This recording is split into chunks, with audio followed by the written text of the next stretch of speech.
Bueno, buenos días. Qué alegría ver el estudio de televisión tan lleno para recibir a Romina. Esta es nuestra primera actividad pública en el marco de los 30 años de la Escuela de Periodismo. El viernes estuvimos aquí en este mismo estudio a la primera generación de periodistas UDP que cumplían 30 años desde que ingresaron a la universidad y fue una actividad muy bonita. Pero esta es la primera en que tenemos abierto al público con invitados extranjeros. Nuestra invitada de hoy es Romina Coleman, del equipo de la Nación Data de la Nación de Argentina. La verdad es que con Romina nos conocimos hace poco rato, esta mañana, pero nos conocemos virtualmente hace unos 10, no, más, casi 10 años. Cuando Romina era una estudiante de periodismo de la Universidad de Buenos Aires.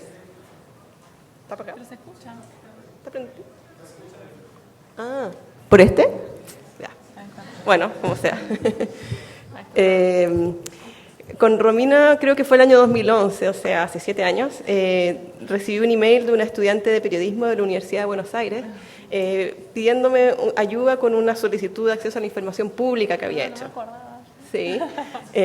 ¿La habían más cerca? Hola. Sí, está prendido, pero...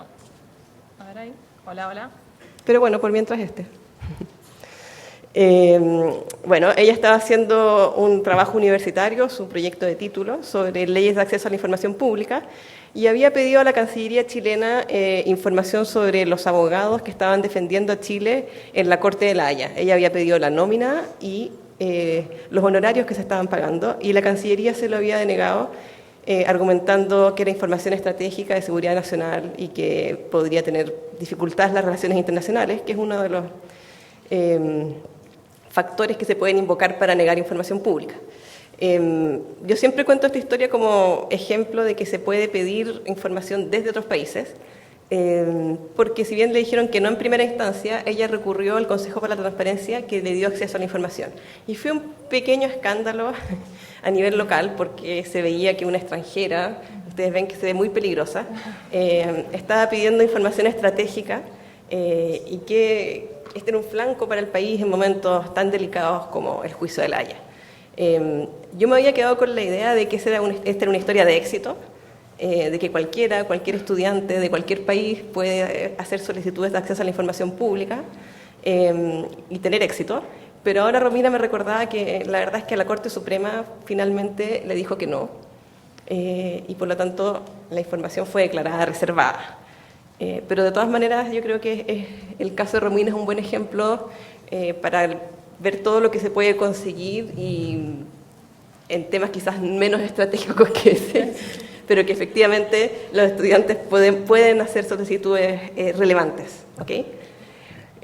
Les cuento que Romina es licenciada en Ciencias de la Comunicación de la Universidad de Buenos Aires y que actualmente es la responsable de producción de datos y coordinación de proyectos periodísticos en el equipo de la Nación Data, donde trabaja desde 2012. La Nación Data es la unidad de datos del diario La Nación de Argentina y para mi gusto son los que llevan la delantera en toda América Latina en lo que es periodismo de datos, tanto en términos digitales, web, de visualizaciones de datos, como de integración de una unidad digital con el periódico en papel y también de participación de la ciudadanía en el trabajo de datos. Ya les va a contar Romina el trabajo que han hecho con ciudadanos comunes y corrientes. Además, desde 2007 Romina es parte del equipo docente del Departamento de Comunicación y Periodismo de la Universidad Católica Argentina, como profesora en materia de prácticas profesionales, donde enseña periodismo de datos a los alumnos del último año de la carrera. Durante los últimos años, Romina ha participado en numerosas conferencias nacionales e internacionales, dictando talleres sobre acceso a la información, datos abiertos y periodismo de datos. Entre los principales proyectos liderados se encuentra Declaración Juradas Abiertas, un sitio con más de 4.000 documentos con la información patrimonial de todos los funcionarios argentinos. Además, en 2016, Romina fue elegida por la OEA como una de las 23 jóvenes agentes de cambio en materia de gobierno abierto de la región y como fellow del programa. De hecho, ahora está en Chile como parte de ese programa. Los dejo con Romina y su presentación nos va a contar cómo se cuentan historias con datos. Hola. Ah, ahí anda. Bueno, primero, ahí se escucha, ¿no? Wow, la cantidad, o sea, aplauso para ustedes que vinieron. Para mí me enorgullece que haya tantos estudiantes de periodismo que quieran ver cómo funciona esto, así que nada, asombrada por eso. Y gracias a Francisca por la invitación. Un poco por qué estoy acá también, nosotros somos un equipo de periodismo de datos, que ahora les voy a contar qué es lo que hacemos, pero que tenemos como dos ejes de acción. Uno, hacer periodismo de datos al interior de la redacción de La Nación, como una unidad de investigación, pero por otro lado tenemos un eje de Open Data y de comunidad. O sea, creemos que tenemos que trabajar tanto al interior de la redacción como fuera de las redacciones. Y que la redacción, digamos, fuera de la redacción se encuentran las grandes historias que finalmente son las que después empezamos a cocinar dentro del equipo. Primero lo primero, digamos, ¿quiénes hacemos La Nación Data? Esta foto así formal, en general no tenemos fotos formales. Somos 11 personas, faltan los programadores. La persona que está de rojo es mi jefa, Momi Peralta Ramos, es licenciada en sistemas. Al lado está Gabriela Bouret, es especialista en análisis de bases de datos, tiene una maestría en data mining en la Universidad Austral. Flor Coelho, arriba de Gabriela, es abogada, se encarga de todo lo que es research y capacitación al interior de la redacción y también de hacer comunidad, esto que les decía que es súper importante para nosotros. Gaby Miño, siempre digo que es nuestro caso de éxito, que está al lado de Florencia arriba, es bibliotecóloga. Ella trabajaba en el Archivo de la Nación y trabajó durante más de 20 años en el Archivo del Diario. Lo que hicimos, digamos, después de algunos cambios que se dieron en redacción es ofrecerle si quería trabajar en el equipo de La Nación Data y hicimos fuerte capacitación con ella para administrar hojas de cálculo, Google Drive, actualizar Tableau y hoy por hoy es como la persona clave en el equipo. Bueno, al lado estoy yo. Bianca Palaro, al lado mío, que es licenciada también en periodismo de la UCA. Bianca tiene un perfil súper híbrido, muy digital, en términos de manejos de datos también, sabe de diseño. Esto que les estoy contando no es casual, sino que todos somos como, ¿cómo decirlo coloquialmente? Como bichos raros. Somos gente que tenemos como distintos perfiles que no necesariamente se formaron en la universidad, somos muy autodidactas. De hecho, en general nos preguntan cómo aprendemos y no es que pagamos cursos, sino que empezamos a mirar un montón de tutoriales en la web de cómo funcionan herramientas, cómo pedir información, quién nos puede ayudar, quién es especialista en eso, contactamos, vamos a cursos de cómo son las contrataciones en el Estado. O sea, cosas rarísimas, porque creemos que tenemos que tener como un perfil súper diverso para poder atajar, lo que ahora les voy a contar, la complejidad del Estado y las organizaciones. Caro Ávila, que está al lado de Ricardo Brom. Caro es cordobesa, ella hizo la maestría en periodismo de investigación del diario La Nación, hizo una pasantía y después se quedó en el equipo directamente ya. Y hace todo lo que es más digital de data. Y Ricardo Brom, es súper interesante su historia porque él era el que dirigía toda la unidad de seguridad informática del diario. Y un día mi jefa lo fue a buscar, creo que fue por 2009, y le preguntó si no le interesaba empezar a trabajar con datos. Y de seguridad informática hoy por hoy es parte de la unidad de data y solo se encarga de todo lo que es como construir bases de datos para investigaciones periodísticas al interior de la Nación. Antes de ir a la razón les cuento un poco más sobre mí, pero siempre lo cuento no por ego de uno decir, bueno, yo no tuve contacto con el periodismo antes de entrar al periodismo, sino para que vean que si ustedes verdaderamente se quieren dedicar a esto y les gusta, lo van a lograr. Yo estaba estudiando comunicación en la Universidad de Buenos Aires, siempre dije, no voy a ser periodista, hasta tercer año, y en tercer año se me despertó esa cosa de como curiosidad extrema por ver cómo funcionan las cosas. Estaba trabajando en una compañía de seguros, empecé archivando material, como todo el mundo. Cuando me estaba por recibir, fui y le dije a mi jefe, mirá, yo lo que quiero es trabajar en lo mío, en comunicación. Pasé a comunicación institucional, a los 6 meses voy a un compañero mío y le digo, ¿sabes qué? Me aburro, esto no es lo que quiero hacer. Y me di cuenta que me gustaba muchísimo el periodismo. Voy a una conferencia sobre un software de acceso a la información pública, ya estaba haciendo pedidos de acceso a la información. Alguien en esa conferencia me dijo, ¿sabes qué? Yo te puedo presentar con alguien que le puede llegar a interesar lo que vos haces, esto de los pedidos. Me contacta con quien es hoy mi jefa y me llaman a la redacción de La Nación y me dicen, bueno, queremos saber qué haces vos. Yo llevé mi bibliorato con todas las solicitudes de acceso a la información pública que había hecho y le digo, bueno, yo me dedico a hacer esto. ¿Y por qué lo haces? Porque me gusta. Porque me di cuenta en la universidad, cuando tuve una materia de Derecho de Acceso a la Información, que nos obligaron a hacer un pedido. O sea, ese momento en el que yo recibí la carta, dije, wow, qué poder que tengo yo como ciudadano de exigirle a un gobierno que me dé información. Y eso me hizo como un clic en la cabeza y dije, me quiero dedicar a esto. Algo rarísimo, porque si se ponen a pensar, me dedico mucho a preguntar al gobierno para acceder a datos que no necesariamente están publicados en una página web. Y ahí empecé a trabajar con periodistas en particular en distintas investigaciones. Una de las primeras investigaciones que trabajé fue con Iván Ruiz, que Iván Ruiz hizo toda la investigación de la tarjeta SUBE en Argentina, de la licitación de esa tarjeta, de cómo había sido todo el proceso, que hubo un escándalo de corrupción detrás de eso. Empezamos a hacer pedidos a UK, pedidos en Argentina, o sea, ver de qué manera reconstruir todo el panorama de la información que no necesariamente era pública en Argentina, pero que era pública en otros países. Entonces, muchas veces tiene que ver con eso, de cómo pensar las estrategias, cómo conseguir lo que no tenemos en nuestro país, en otro país. La razón por la cual hacemos periodismo de datos es un poco esto. ¿Alguien sabe qué es esto? ¿No? Digan algo. Lo primero que se les venga a la cabeza. Exacto. Es el organigrama de la Administración Pública Nacional en Argentina y en Chile tienen uno igual. Los gobiernos se han vuelto súper complejos. Entonces, es muy difícil, y las organizaciones privadas también. Entonces, es muy difícil atajar desde el periodismo esas complejidades que tienen los nuevos gobiernos, como las estructuras, cada vez más organigramas, más funciones. Imagínense una máquina produciendo información todo el tiempo. ¿Cuántos documentos produce un gobierno durante el día? Entonces, antes lo que pasaba mucho era de trabajo manual del periodista, de ir y revisar biblioratos, papeles, y ahora nos estamos preguntando de qué manera, a través del periodismo de investigación, del periodismo de datos, podemos desarrollar nuevas técnicas y nuevas metodologías con tecnología para poder acceder a esa información y procesarla de manera rápida. Entonces, el periodismo de investigación de datos, es una nueva manera de contar historias. Para mí es una técnica de periodismo de investigación que justamente lo que busca hacer es esto, o sea, contar historias relevantes en un ámbito de complejidad cada vez mayor. Ahí no pasa, esperen, a ver. Ahí está, perdón. Lo que quería traer acá también era un poco la cocina del equipo, de cómo trabajamos. Nosotros empezamos a las 10:30 de la mañana. Estas son personas simuladas de visita, pero para que se den una idea de cómo es la sala de etapa de la Nación. Hace más de un año que se lleva adelante lo que se llama reunión de la mañana. ¿Qué es esa reunión? 10:30 de la mañana, después de una reunión previa a las 7:30 de la mañana, se juntan todos los editores de la sección. Nosotros hace un año pedimos un lugar en esa mesa, o sea, si podíamos estar en esa mesa.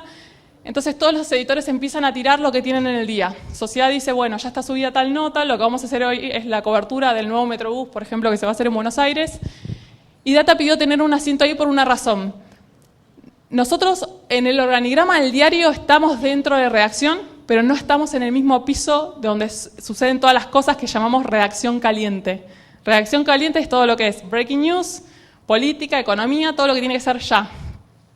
Una razón de ser, ¿por qué no estamos en ese piso? Es porque al ser un equipo de periodismo de investigación, necesitamos tiempo para investigar. Y si estuviéramos como en la zona caliente de la redacción, eso implica también estar a mayor demanda de lo que los periodistas necesitan día a día. Entonces, tenemos investigaciones pequeñas que pueden durar una semana, 2, medianas, 2 meses, 6 meses. Hemos tenido estas investigaciones de 2 años. Y todas estas investigaciones se hacen en paralelo. O sea, yo hoy por hoy puedo llegar a tener a cargo 4 proyectos, algunos a corto plazo, otros a mediano y otros a largo plazo. Entonces, como la maquinaria del equipo está en permanente funcionamiento. Algo que quería aclarar es que tenemos muchísima libertad. O sea, mi jefa cree que todos trabajamos mejor si cada uno hace lo que le gusta. Entonces, los temas pueden surgir. Viene el periodista y me pregunta, me dice, che, necesitamos esto, Romy, hay datos sobre esto, podemos analizarlo, ¿me podés ayudar? O me puedo poner a investigar, yo digo, acá hay una nota, y voy y se la ofrezco al periodista. Hay distintas maneras por las que se maneja esta lógica. Más tarde les voy a contar. Volviendo a la reunión, en esa reunión todos empiezan a decir los temas. Data en general no tiene temas del día, porque nosotros, esto que les decía, trabajamos más a mediano o corto plazo, pero ahí lo que hacemos es escuchar en qué están todas las secciones y si podemos aportar algo, ofrecemos eso que podemos aportar. Y ahí tenemos que tener mucho cuidado porque las producciones de data, esto de que tardan un tiempo que muchas veces no se ajusta al breaking news, entonces no ofrecemos nada que no tengamos listo, porque generamos una expectativa del otro lado que no vamos a poder cumplir. Entonces, si vos ofreces cosas todo el tiempo que en el corto plazo no las podés dar, ¿qué generás? Que el otro no te pida más cosas. Entonces, somos muy de la lógica de reutilizar los materiales que tenemos. Por ejemplo, hoy tenemos un chat en el que vamos bien temprano, 7 de la mañana, todo el mundo empieza a decir lo que ve y cómo puede sumar valor a las notas.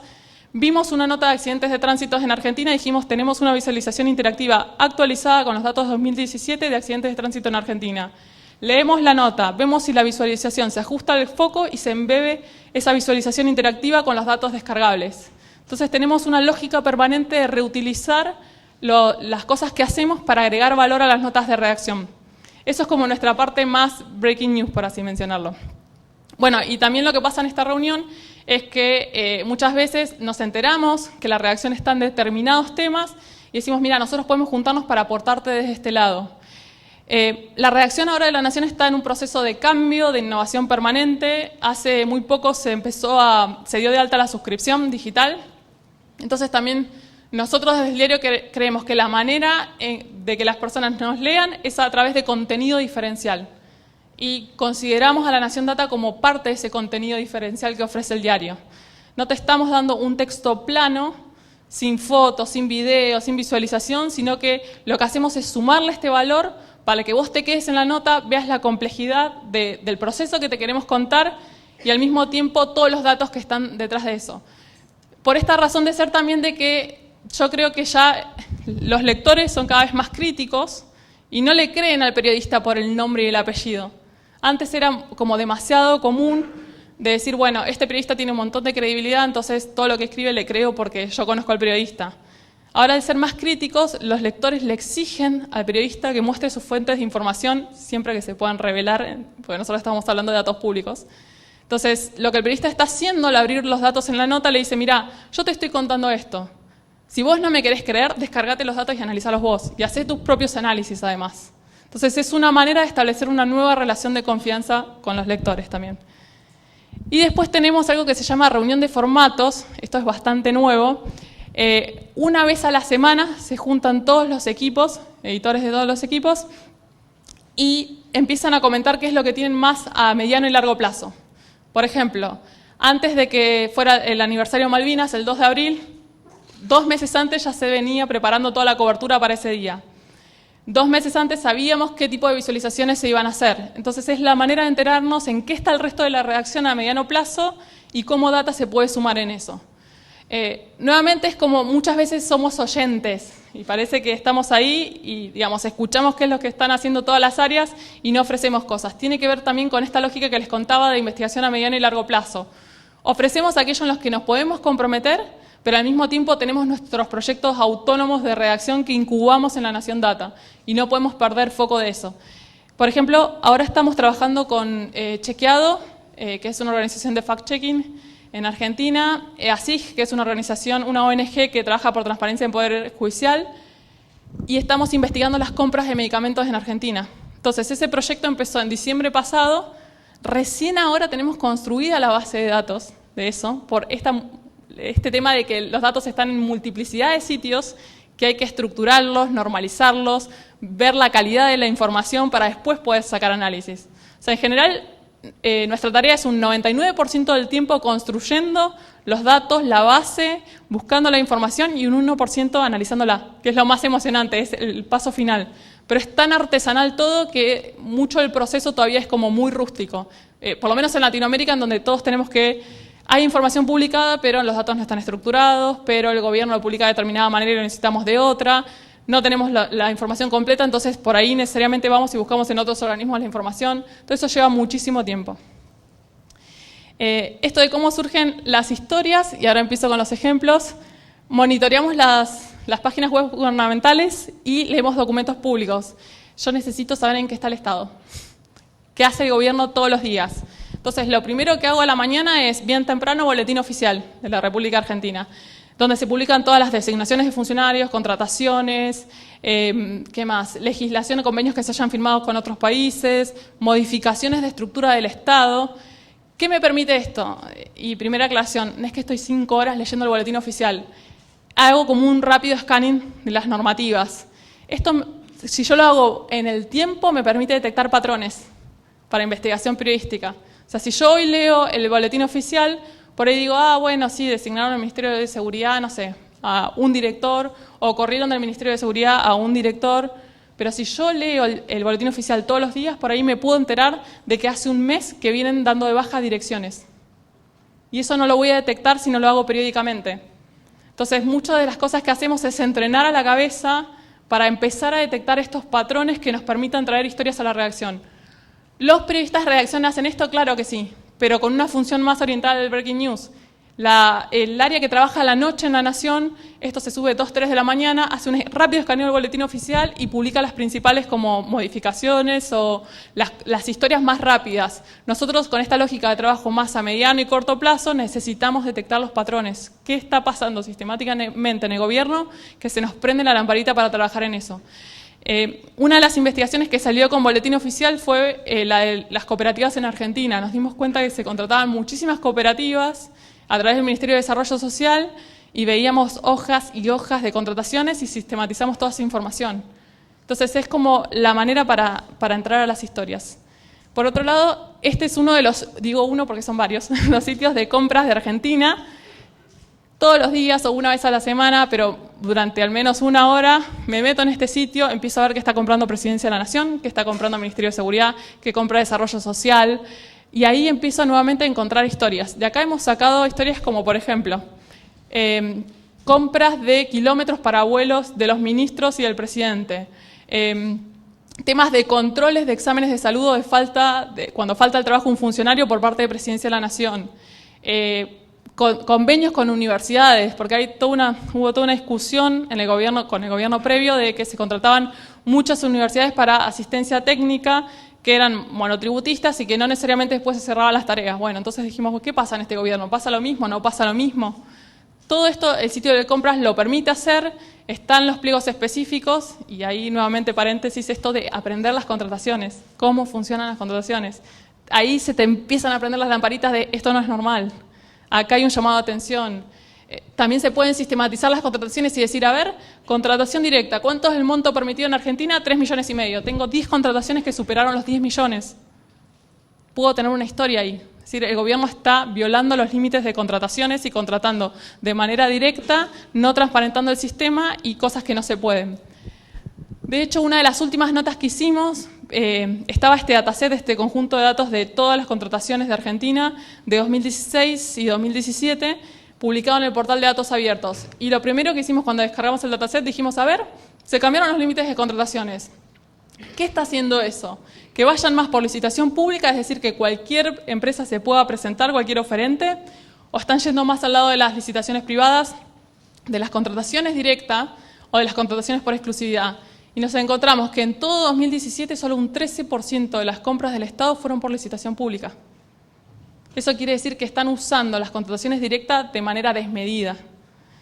Entonces, este monitoreo, estas cosas que les estoy contando, no se nos ocurrirían si no estuviéramos viendo las páginas todo el tiempo.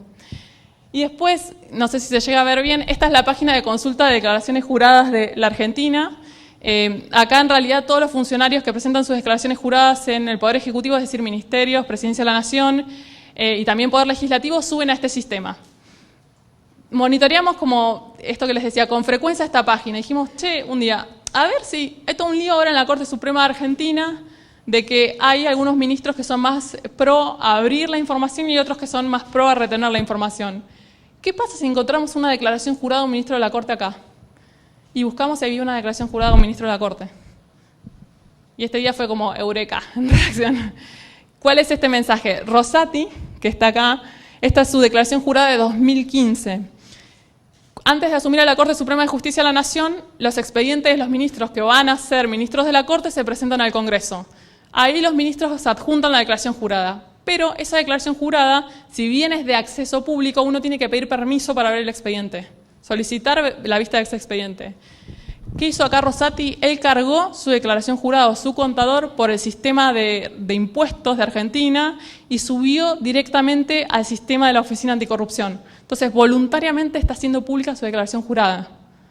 Y la nota fue por el lado del único juez de la Corte Suprema que publica su patrimonio.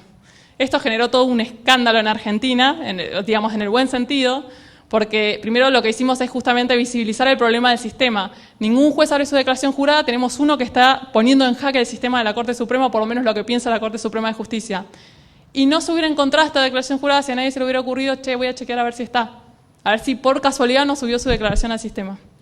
Esas son historias más cortas. Esto, ¿se llega a ver ahí? ¿Sí, más o menos? Les cuento que es, pedimos en Vialidad Nacional todas las obras que se habían contratado para hacer, que se había pagado para hacer rutas en Argentina. Y la manera de construir los pedidos, con toda una estrategia detrás para evitar estos no del Estado, dijimos, bueno, queremos el archivo en formato digital. ¿Qué hizo Vialidad? Nos mandó este archivo. Entonces nosotros dijimos, no, acá debe haber un error. Volvemos correo electrónico y decimos, no, mira, yo te lo pedí digital. Es lo único que tengo. Puse una persona a escanear para mandarte la información. Entonces dijimos, no, pero no puede ser. O sea, vos no podés tener registro de la obra vial en Argentina de esta manera. Y además teníamos un montón de complejidades, no se ven las fechas. Entonces, en caso de que nosotros hubiéramos querido sistematizar la información y decir, bueno, vamos a pasar todo esto a un Excel para analizarlo, no se ven las fechas. Los números muchos no se entienden. Como distintas personas escriben en la planilla, hay distintas letras. Entonces era un problema trabajar con esa información. ¿Qué es lo que hice? 2 semanas esta respuesta al cajón y dije, no puede ser, no puedo trabajar, esto no puedo sacar nada, me costó un montón este pedido y no hay nada de datos para poder sacar en redacción. Ven acá las distintas letras, las fechas súper cortadas, ahí ni se ve directamente el mes. Los números, cada uno hace lo que quiere, pone puntos, comas, etcétera, etcétera. Hasta que después de 2 semanas sacamos esa respuesta del cajón. Empezamos a hablar con otros periodistas y dijimos, bueno, me parece que acá hay 2 historias. Por un lado, contar que así se registraba la obra vial en Argentina, a mano. Y por otro lado, empezamos a leer las contrataciones y había contrataciones que nada tenían que ver con vialidad. Estaban arreglando muros de la residencia de Olivos con plata vialidad. Estaban contratando para hacer ferias en Tecnópolis, distintos stands con obra de vialidad. Y estaban haciendo cosas que nada tenían que ver con los fondos de vialidad. ¿Qué hicimos finalmente con esta información? La parte de cómo se registraba la obra vial en Argentina salió en televisión. O sea, La Nación tiene un canal que se llama La Nación Más. Entonces, un periodista fue a contar y a mostrar los registros de cómo se registraba la obra. Y por otro lado, sacamos otra nota diciendo, y encima pasa esto, se usaron fondos para cosas que no se tenían que usar fondos. Por lo menos no era competencia del organismo. Entonces, para mí buena práctica de esto es que cuando uno está como muy enceguecido, muy empecinado con la documentación que tiene y se desilusiona, porque era lo que estaba esperando justamente para tener, nosotros decimos un notón, un titulazo, dejar descansar esos documentos. Yo los dejo descansar y los vuelvo a retomar. Y por ahí dentro de 2 semanas esto podría no haberme servido, pero por ahí dentro de 1 año, 6 meses, hago otro pedido de acceso a la información o encuentro un dataset sobre vialidad y me sirve para completar esa historia. Entonces, no es que, digamos, tenemos una vara de frustración muy alta.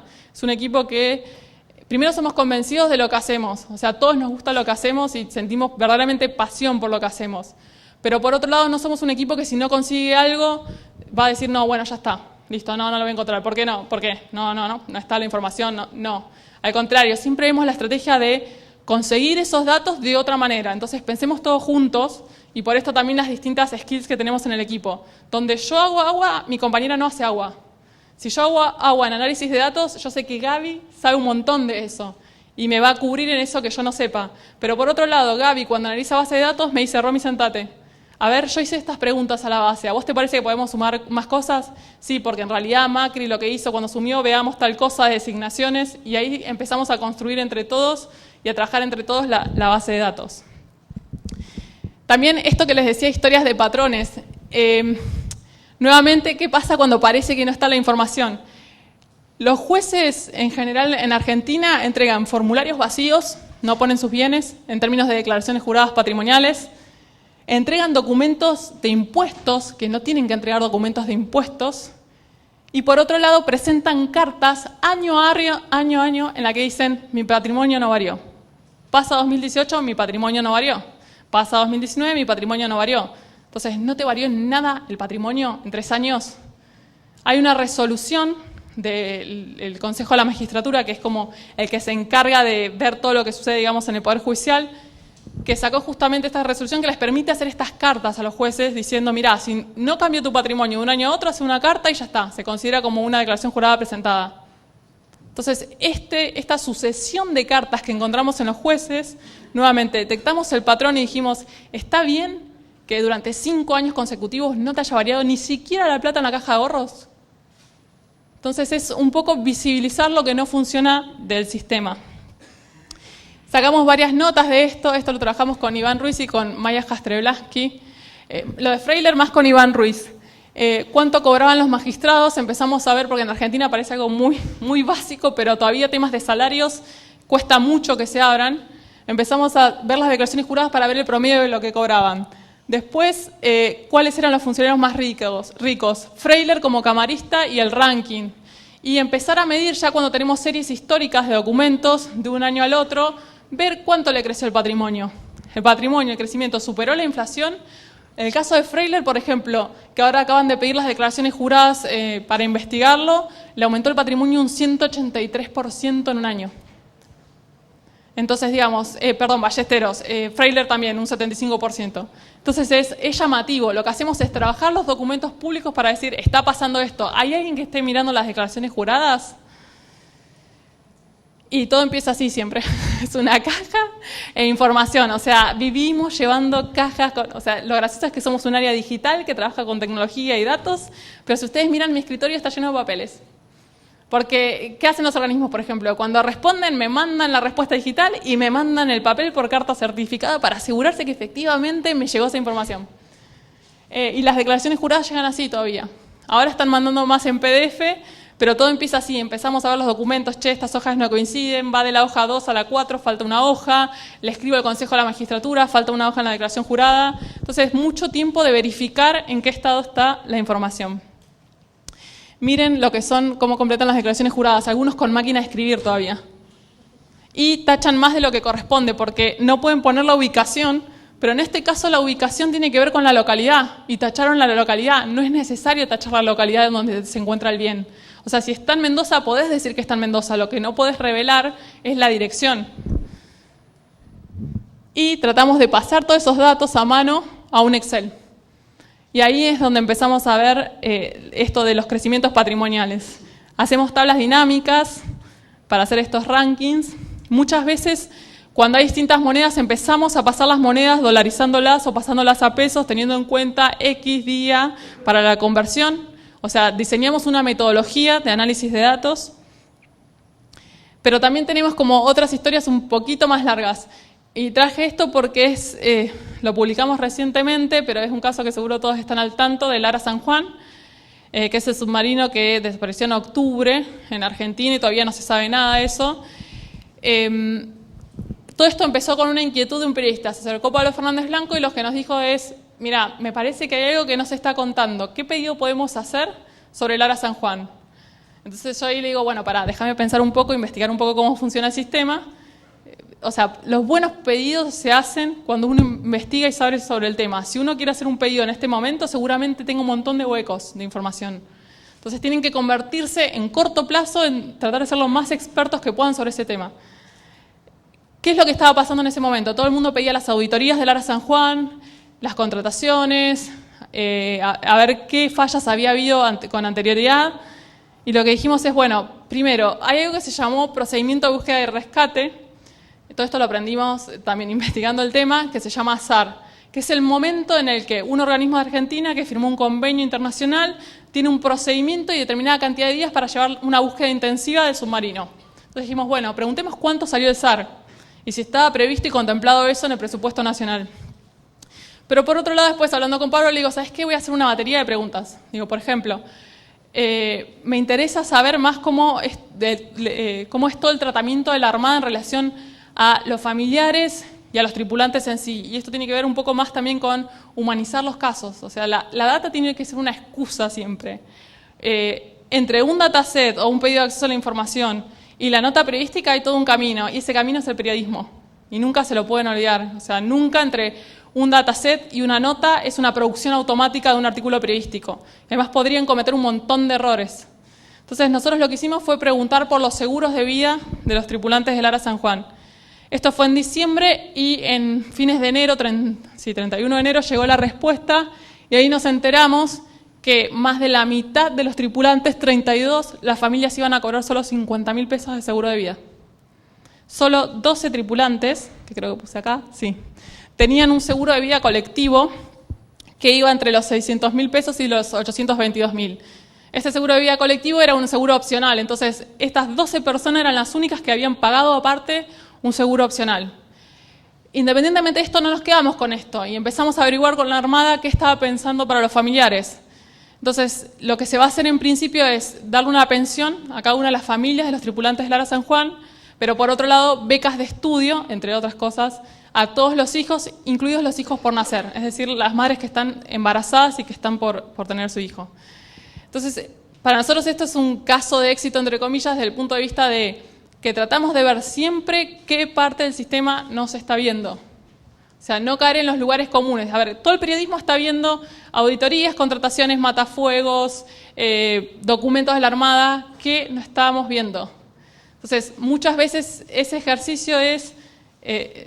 yo soy muy pro de como que nosotros trabajamos... Esto es muy apasionante, entonces...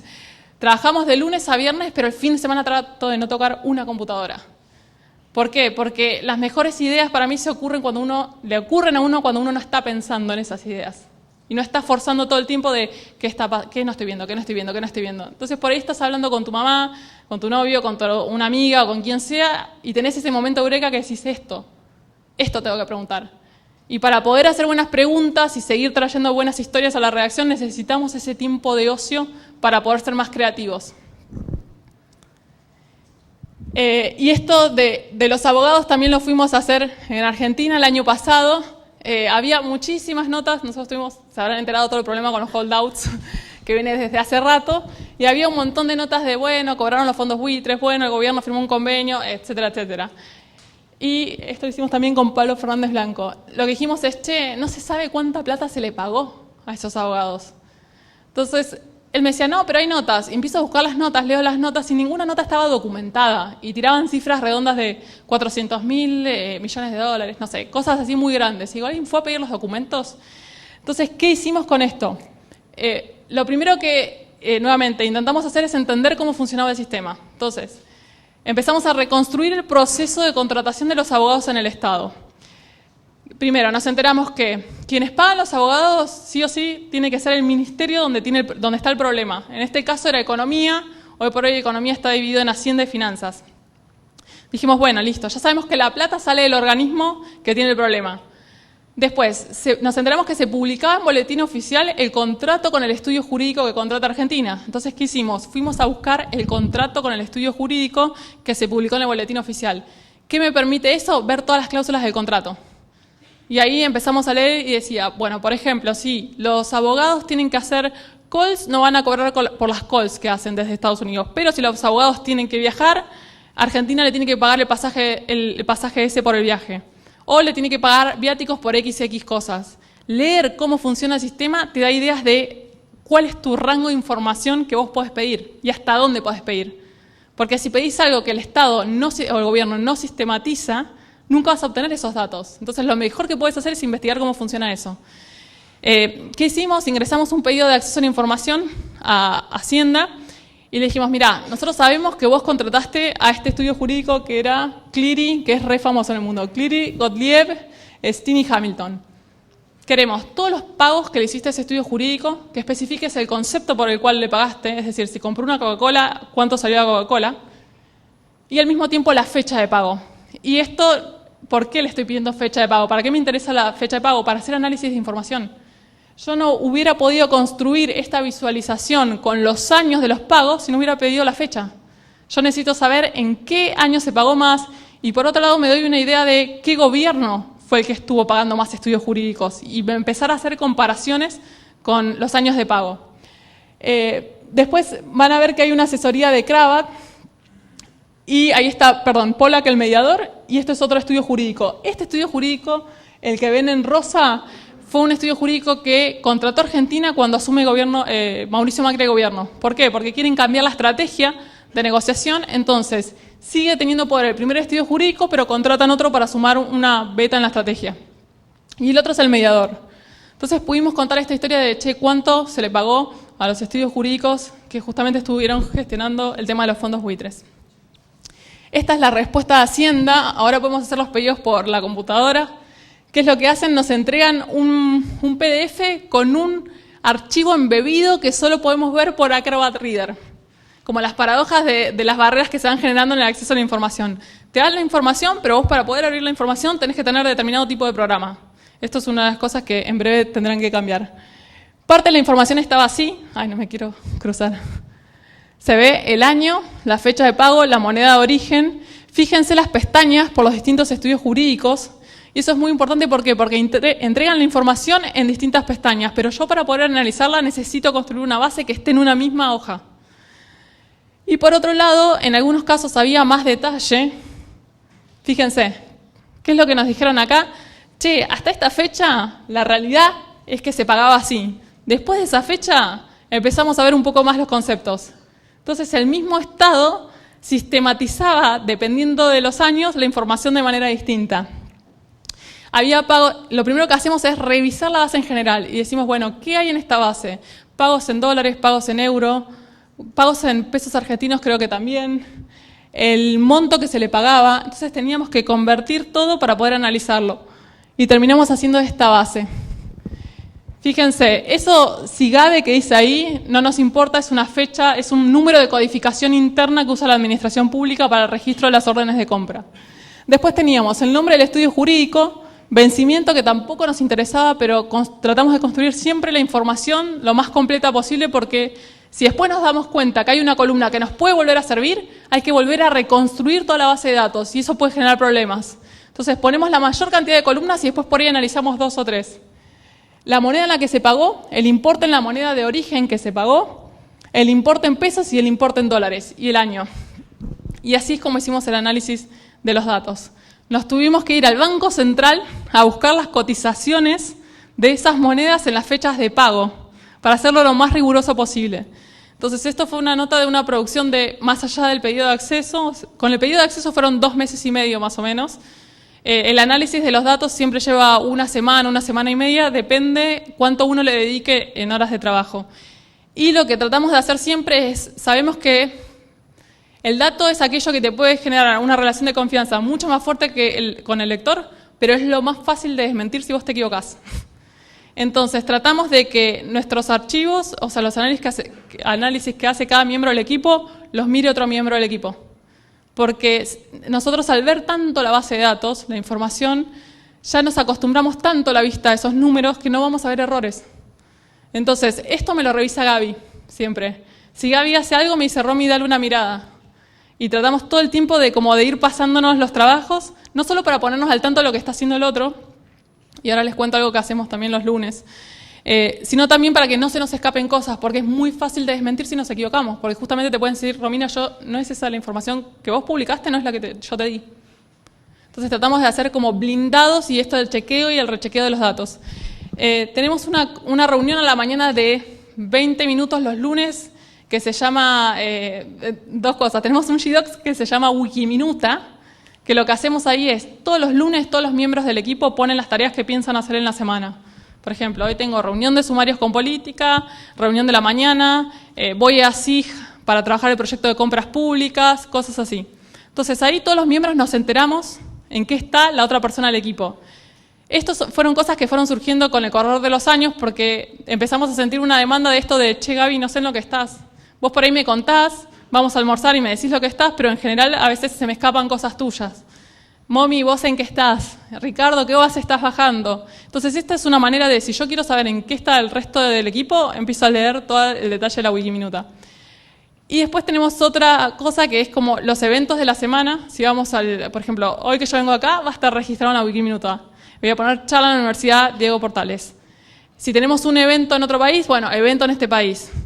Cuando alguien va y vuelve, cuenta lo que hizo. O sea, decimos, mirá, estuvo buenísimo tal cosa, pudimos contar esto, y ahí recibimos feedback permanente de todos los miembros del equipo. Y publicamos las notas, los links a las notas que publicamos en la semana. Todo esto para tener un seguimiento de todo el trabajo en el equipo. Entonces, mi jefa a veces lo que hace es como revisar las Wikiminuta y me dice, Romy, escúchame, vi que pusiste esto, agregá también esta tarea, prioricemos y sacá esta otra. Entonces, es una manera también de balancear, porque en general todos estamos con 800.000 cosas. Y también la base finalmente con el importe en dólares bien claro, o sea, fíjense la enorme cantidad de columnas que tenía y cómo quedó. 3 columnas nada más para analizar la información. Traje acá como pequeños bullets de pedidos de acceso a la información pública. En general, yo lo que noto es cuando se acerca otro periodista y me dice, Romy, tengo que hacer este pedido de acceso a la información, en el 90% de los casos la información está publicada. Entonces, muchas de estas cosas que yo les decía de monitorear las páginas web gubernamentales tienen que ver con esto de no actives el mecanismo burocrático innecesariamente, sino sabe lo que publica el gobierno para después hacer buenas preguntas. Ser específico también. Otra frase común es, bueno, le digo, ¿y qué querés de este programa? Quiero todo lo que tengan. ¿Te interesa todo lo que tengan? Por ahí el programa funciona desde 1970. ¿Vos querés la información de 1970? ¿Qué querés hacer? Por ejemplo, si querés ver convenios con universidades, ¿cuál es tu hipótesis detrás? Y bueno, quiero ver si el gobierno macrista está haciendo más convenios de lo que hacía el gobierno kirchnerista. Bueno, entonces empezá a achicar los años. ¿Qué querés? Los 2 primeros años de Cristina contra los 2 primeros años de Mauricio Macri, los 2 últimos de Cristina contra los 2 últimos de Macri. Entonces, definir ese recorte de información es importante porque si ustedes piden todo, van a demorar un montón. Probablemente nunca accedan a la información.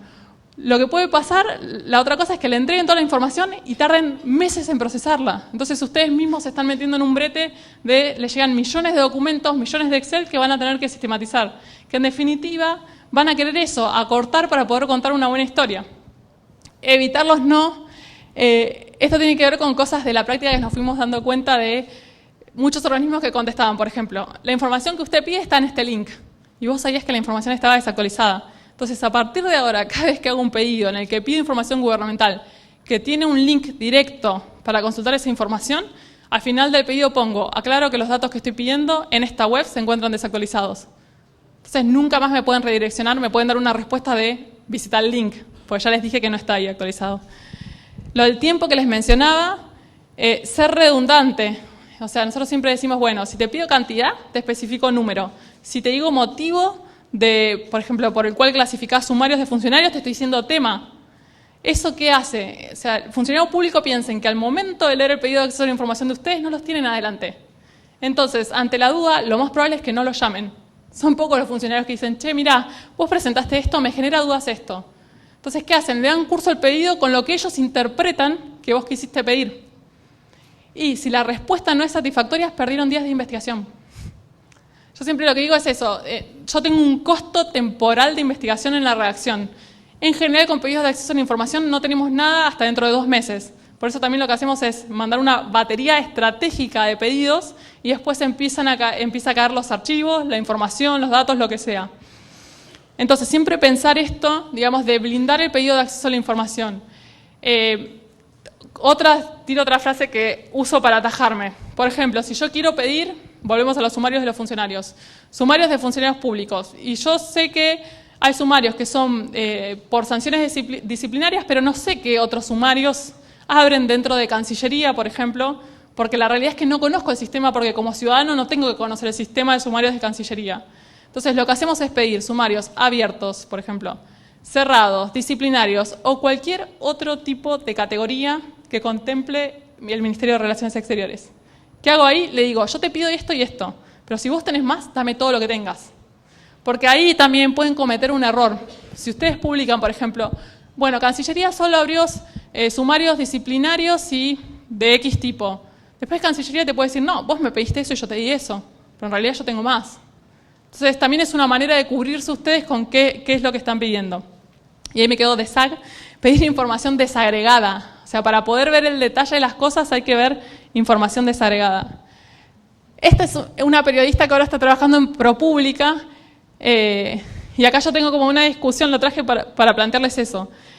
A mí en la redacción no me sirve que se hagan 500 pedidos de acceso a la información pública. ¿Por qué? Porque activo una maquinaria burocrática que hace que los pedidos buenos con los no buenos se midan con la misma vara, en el sentido de que la persona que responde es la misma. Entonces, probablemente en el Estado, cuando yo active esa maquinaria, me van a empezar a responder los primeros pedidos y los últimos ya van a estar recansados y no me van a dar la misma calidad de respuesta de pedidos. Entonces, yo lo que soy muy hincha en redacción es, hay que ir con estrategia, hay que ir con hipótesis. No hay que preguntar por preguntar, porque se activa nuevamente toda esta maquinaria burocrática que hace que los pedidos no importantes se mezclen con los pedidos importantes. Y pierdo ahí especificidad para traer información. Entonces, en este caso, ella lo que hizo es justamente quería medir cómo funcionaba el sistema y escribió sobre eso, sobre lo que aprendió, haciendo pedidos de acceso a la información pública, pero a mí, hoy por hoy, en Reacción, esto no me sirve, yo no me dedico a esto, en nuestro caso en la Nación Data. Digo, esto está perfecto para monitorear. Hoy por hoy yo no puedo hacer esto, la ley está en un proceso de implementación, entonces hay cosas que están funcionando bien, hay cosas que más o menos, entonces yo necesito estrategia. Es decir, en general uno pregunta, como al embudo, pregunto esto y lo que termina siendo nota es esto. Entonces necesito hacer buenos pedidos, necesito entrenar a los periodistas y tratamos de hacerlo para que hagan buenos pedidos. ¿Hacen pedidos todos los periodistas? No. ¿Pero por qué? Porque les cuesta mucho ver, saben que es mucho esfuerzo y eso tarda un montón. No, lo que te va a decir el gobierno es esto seguramente. Es como también una cosa de, yo necesito hacer el diario de mañana y nosotros lo que tratamos de decirte es, pero vos necesitas construir buenas historias a largo plazo. Y la única manera de construir historias a largo plazo buenas es tratando de acceder a documentos que nadie vio y que probablemente el resto de los periodistas en las redacciones no le van a dedicar todo el tiempo que vos estás dispuesto a dedicarle a eso, en paralelo a tus producciones. Y aún así todo puede fallar. Nos han entregado, esto es una respuesta del área de documentación presidencial, que en esto de que miramos el organigrama también vemos esos organismos rarísimos, y hay un área en Presidencia de la Nación que se encarga de recibir los mails, las cartas o todas las cosas que le pida la gente a Macri, a cualquier presidente. Entonces cuando vimos ese raviol, como le decimos nosotros en el organigrama, dijimos, che, vamos a pedir todas las cartas, ¿qué es lo que está pidiendo la gente?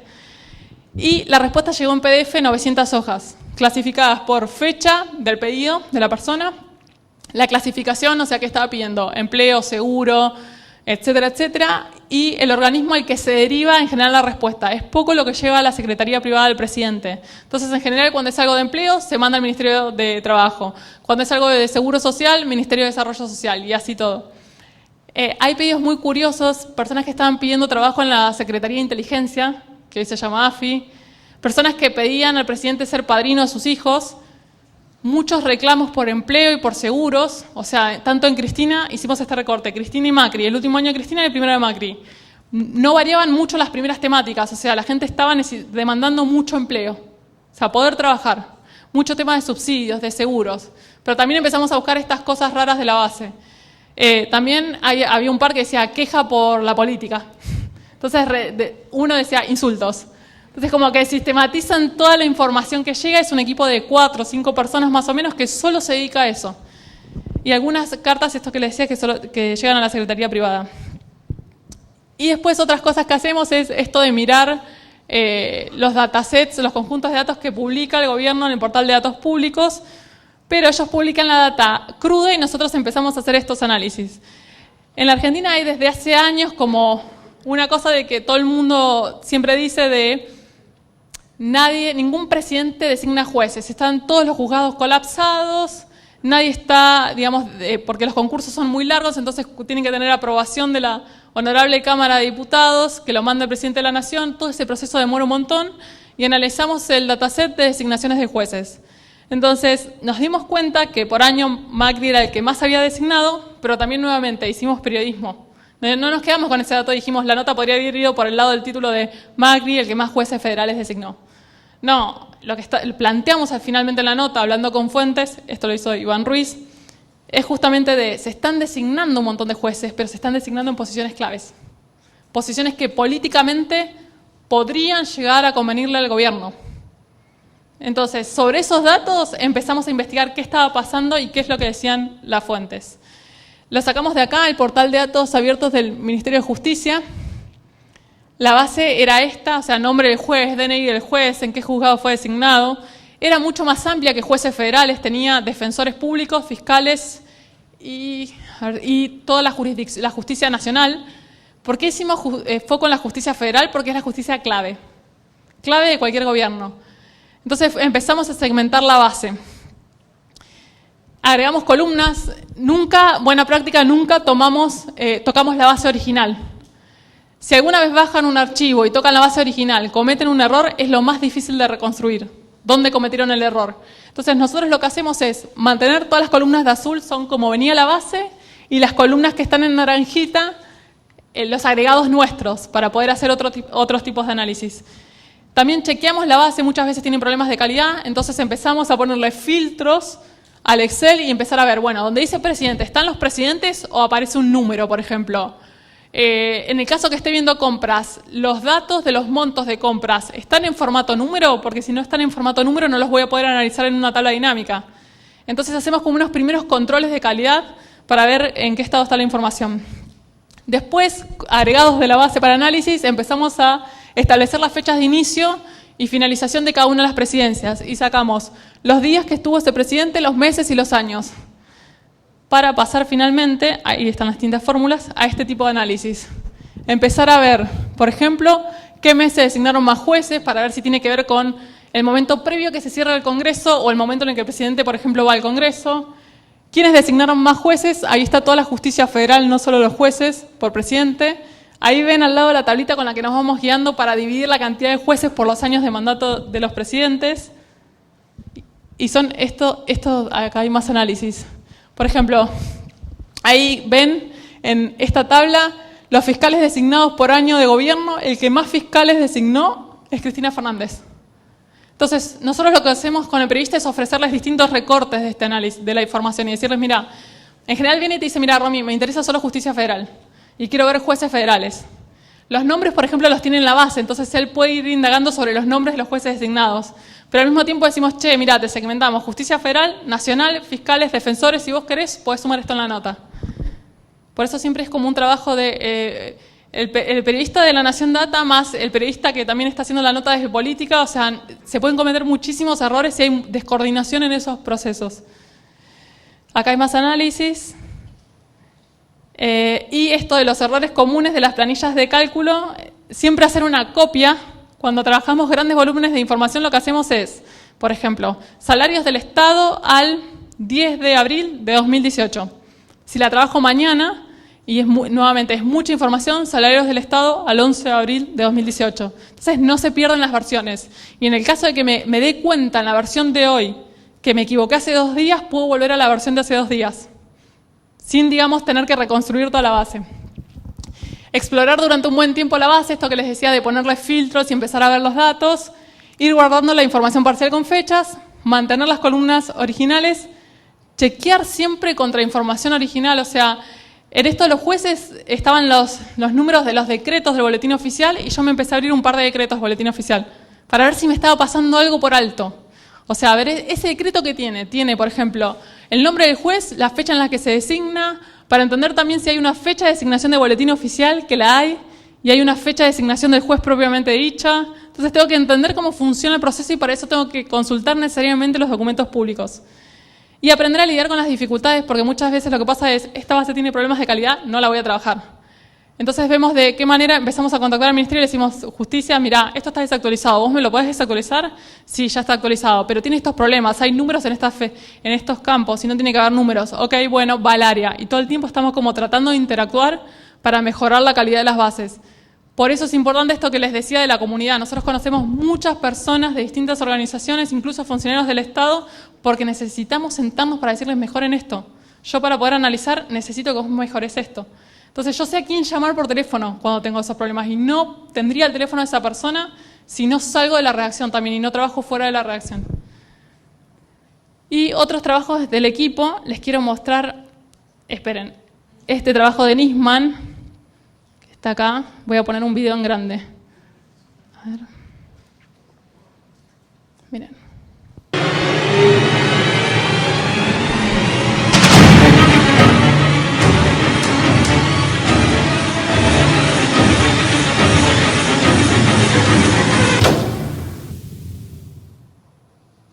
Estoy enfrente de un edificio que está a punto de desplomarse. Están retirando chicos ensangrentados, mujeres, niños. Quedó destruido, piden ambulancias. Buenos Aires, Argentina, julio de 1994. Una camioneta explotó frente al edificio de la AMIA. El hecho provocó la muerte de 85 personas y 300 heridos. Tras un largo proceso de investigación, en 2006, el juez a cargo de la causa ordenó la captura internacional de los imputados, la mayoría iraníes. e Interpol emitió las circulares rojas. Desde ese entonces, el gobierno argentino exigió el sometimiento a juicio de las personas acusadas, pero Irán se ha negado a acatar el fallo. Esperamos que la República Islámica de Irán acepte y respete la jurisdicción de la justicia argentina. La posición argentina exigiendo justicia por el atentado terrorista sufrió un giro durante la presidencia de Cristina Kirchner, cuando en enero de 2013 se firmó el memorándum de entendimiento con Irán para llegar a un acuerdo entre las partes. Formula en el año 2013 un memorándum de entendimiento para la cooperación judicial entre ambos países. La idea de trabajar con Irán para encontrar a los culpables generó gran controversia en el Congreso y en la opinión pública. Nosotros no podemos hacer esto. No puede el Poder Ejecutivo ni el Congreso de la Nación avanzar sobre el Poder Judicial. En enero del 2015, el fiscal federal a cargo de la investigación del atentado, Alberto Nisman, denunció la existencia de un plan delictivo orquestado por la expresidenta Cristina Kirchner y otras autoridades del gobierno argentino. Según el fiscal, intentaron levantar las circulares rojas de los imputados y garantizar su impunidad a cambio de restablecer plenas relaciones comerciales con Irán.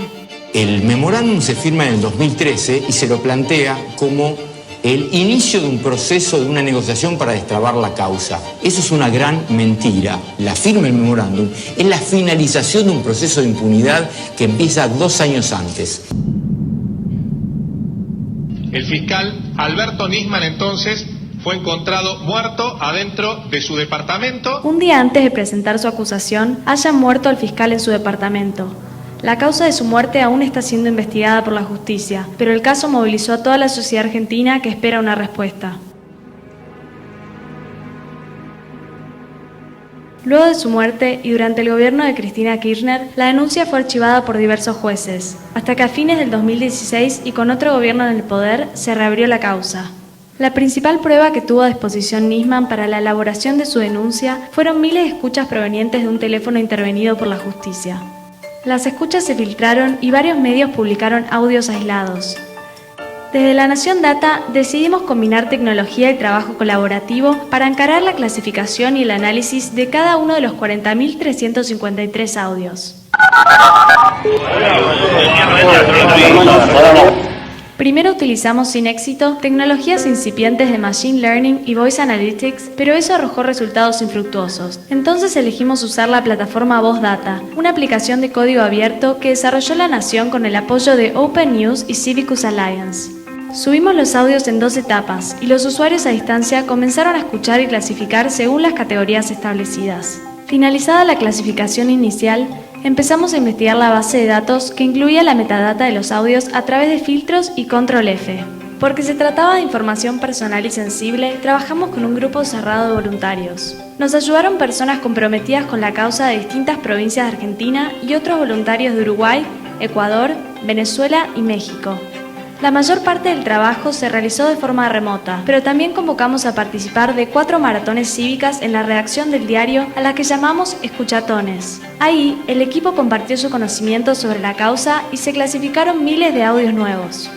En total, la tarea involucró a más de 120 personas a lo largo de 2 años e incluyó estudiantes universitarios, ciudadanos y también voluntarios de otros países. Hacer algo por la patria y para esclarecer y llegar a la verdad me parece que es muy importante, así que estaba dispuesta a colaborar y a buscar más gente que pudiera armar un buen equipo. Bueno, la anécdota es que todas las noches me quedaba hasta las 3, 4 de la mañana, siempre diciendo uno más, y bueno, ese uno más eran 10, 20 más audio. Bien, gente de tantos lados, fue una experiencia muy linda por eso, porque era gente de todos lados que no nos conocíamos y estábamos todos por un mismo motivo, que era encontrar la verdad y tratar de aportar algo desde nuestro lugar. Para el segundo aniversario de su muerte, el 18 de enero del 2017, publicamos 2 notas con información inédita y una aplicación interactiva para navegar los audios por temas y por personajes. La publicación obtuvo una amplia repercusión en las distintas redes y medios. Una de las notas que acompañó el lanzamiento fue Trending Topic en la Argentina. Se recibieron 23 colaboraciones de información por parte de la audiencia a través de un formulario en Google Forms que estaba incluido en la aplicación. La investigación fue reconocida por el gobierno, incluyendo a la ministra de Seguridad Patricia Bullrich. Gran parte de la investigación de esas pruebas la termina haciendo un medio de comunicación.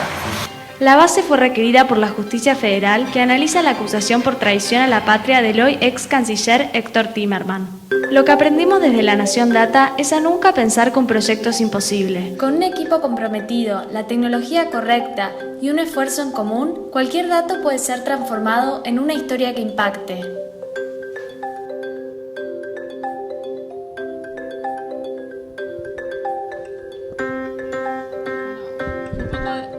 Perdón, un poco de esto es mostrarles esto. O sea, nosotros no conseguimos el trabajo que no sea trabajo en equipo.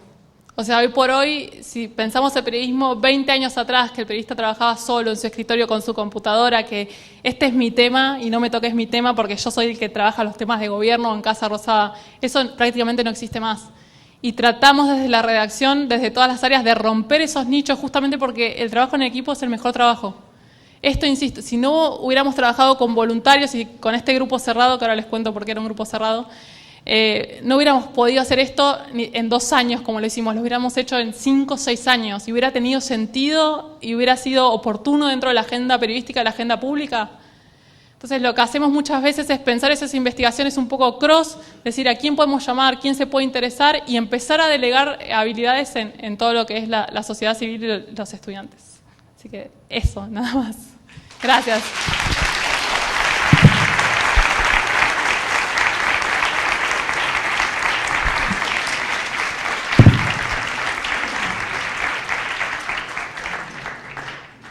Muchas gracias por su presentación. Me imagino que quedaron todos con ganas de hacer más periodismo de datos, ¿no?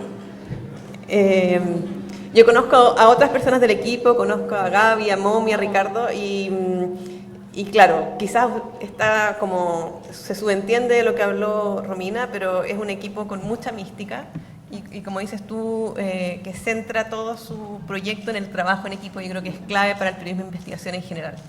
Me gustó mucho, creo que es la primera periodista de datos que escucho que no dice que hay que entrevistar a los datos, lo cual me parece genial. Sí, hacerle preguntas que dicen, hay que hacerle preguntas a las bases. Yo digo, las bases no van a responder todas las preguntas, es un sesgo eso si se hace. Estoy de acuerdo. Y me gustó mucho eso que dices que ves el periodismo de datos como una técnica del periodismo de investigación. Cuéntame por qué crees que es como una rama del periodismo de investigación en vez de ser una nueva forma de hacer periodismo en sí. Para mí porque es esto que yo decía al principio, la manera de atajar la complejidad. O sea, está todo cada vez más complejo, que es necesario el periodismo de investigación y que hay que hacer periodismo de investigación. El punto es qué estrategia empezamos a aplicar para justamente ingresar a esa complejidad. Y esto es una nueva técnica para contar, para acceder a esa complejidad y poder contar historias relevantes. ¿Hay preguntas en el público? Voy a pasar el micrófono para allá. No veo bien. ¿Alguien quiere hacer preguntas?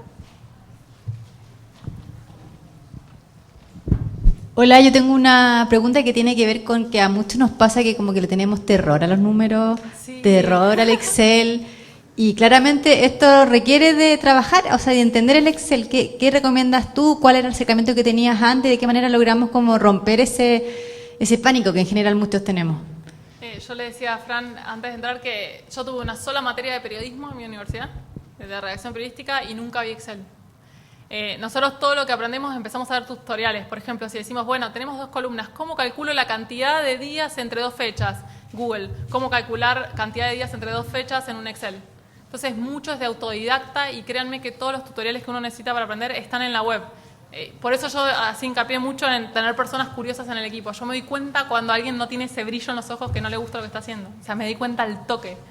Entonces, es muy importante tener gente que todo el tiempo quiera aprender, que se preocupe por las cosas, pero que al mismo tiempo sea muy curioso. Nosotros tratamos de destinar muchas veces un momento en la semana para capacitarnos. Entonces, cuando encontramos algo que nos parece bueno, decimos, che, mirá lo que hizo el New York Times y lo hicieron con esto, con spreadsheet, y se puede reutilizar, a ver cómo funciona. Entonces, nos comentamos los trabajos entre nosotros y mucho de eso tiene que ver con no reinventar la rueda. O sea, ver lo que se hizo, ver lo que podemos tomar. Y esto de Excel, te juro que hay un montón de tutoriales online que se puede aprender un montón de cosas. Mismo en la parte de Supportive Office tiene todas las fórmulas de cómo calcular tal cosa, y es muy sencillo, no solo con imágenes, sino con videos. Entonces, mucho de esto, la mayoría es todo gratis, todo lo que hacemos. Eso. Fran, ¿puedes pasar el micrófono allá atrás?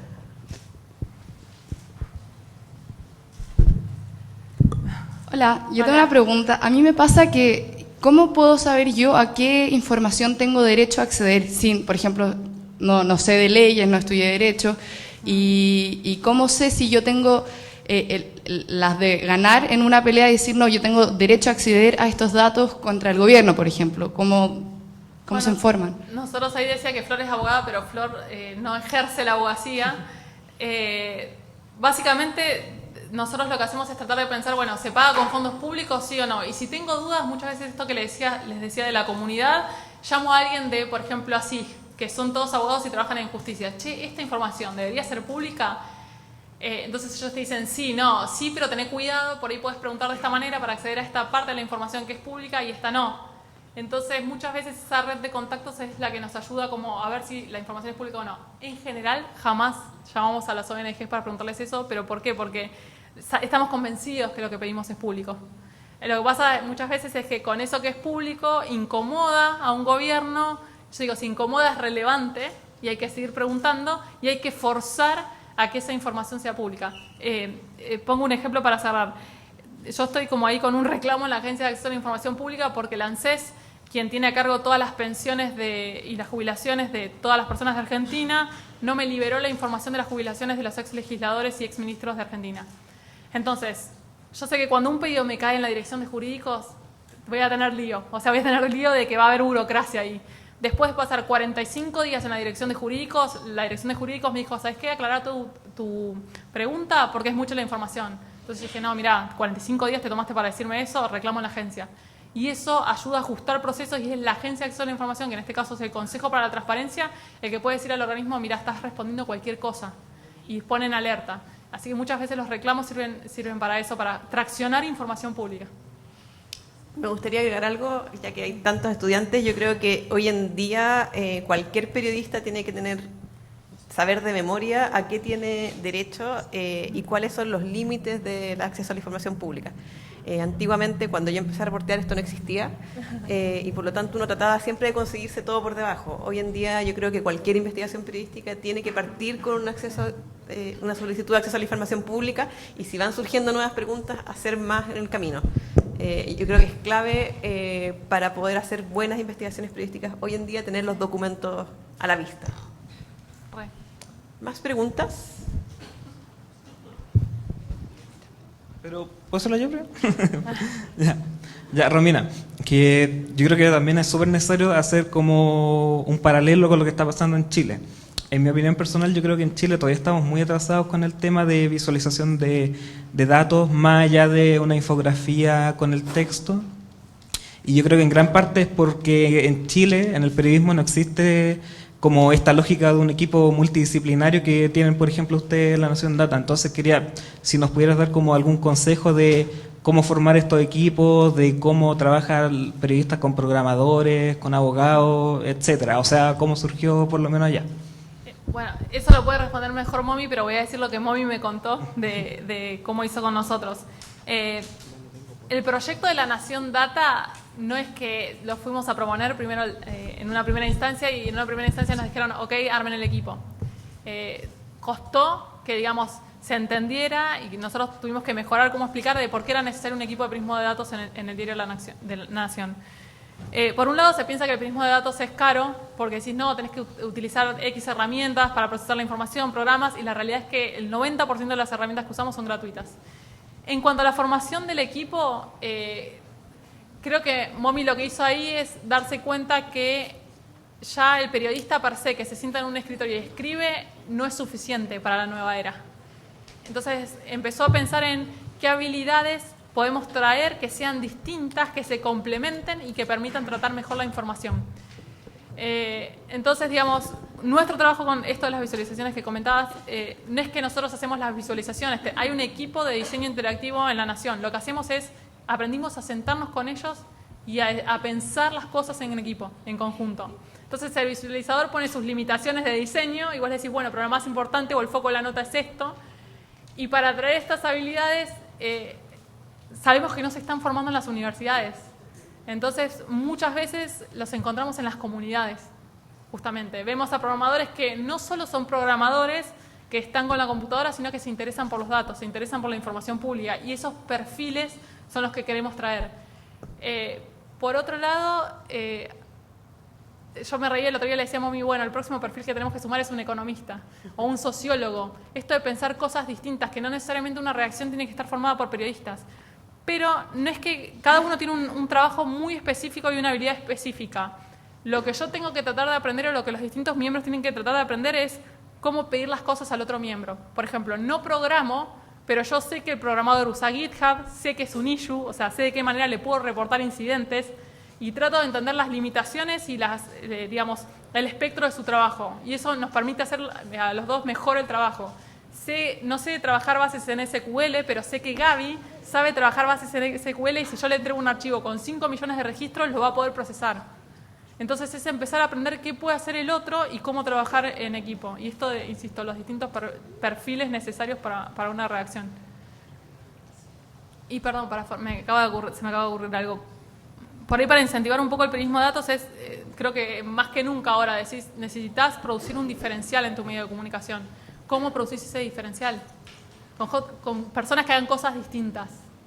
Entonces hoy por hoy es como, vuelvo a lo mismo, nadie lee los textos planos, o sea, nadie tiene una lectura lineal de las notas, en general se saltean, todos vamos al teléfono, o estás en el colectivo o ves el tráfico, entonces ¿cómo haces para captar la atención? Contando cosas buenas y contándolas bien. ¿Había otra pregunta ahí adelante? Sí. Hola, en el mismo sentido que hablabas delante de estar involucrado en temas judiciales o de muchos reclamos sociales, ¿en qué se puede ver expuesto uno como individuo, como periodista o como grupo en equipo, como un medio? ¿A qué estás dispuesto usualmente? A ver, nosotros nunca sufrimos amenazas de ningún tipo en el equipo. Sí, lo que creo es que trabajar en un medio, alguien una vez me dijo acá en Chile, me acuerdo cuando hice ese pedido, me dice, vos te tenés que institucionalizar. Tenés que hacer tu trabajo en el marco de una institución porque eso es lo que te da un respaldo y te da más seguridad para preguntar.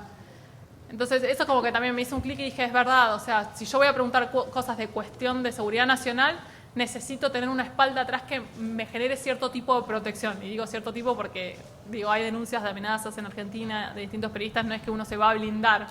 Pero por lo menos estoy preguntando desde un medio de comunicación y no te estoy preguntando desde un lugar como común.